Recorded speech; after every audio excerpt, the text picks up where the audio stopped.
ഇനിയും കളി വേണ്ട. കളി വേണ്ട, കാര്യമായിട്ട് തന്നെ ഇറങ്ങി പോവാനല്ല വന്നത്. ഞാൻ സ്നേഹിച്ച പെണ്ണ, ഞാൻ വിവാഹം കഴിച്ച പെണ്ണ, എന്റെ കുഞ്ഞിനെ ഉദരത്തിൽ ചുമക്കുന്ന പെണ്ണ. ഇനി ഇവിടെ നിഷേധിച്ചാലുണ്ടല്ലോ ആ അപ്പനോട് പോയി പണി നോക്കാൻ പറഞ്ഞു.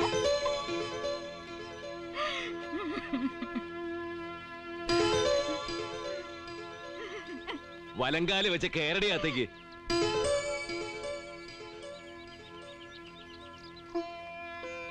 ക്ലൈമാക്സ് എങ്ങനെയുണ്ടപ്പാ?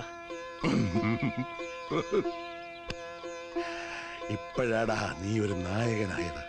പക്ഷെ നല്ല നടൻ ഇപ്പോഴും അപ്പം തന്നെയാ.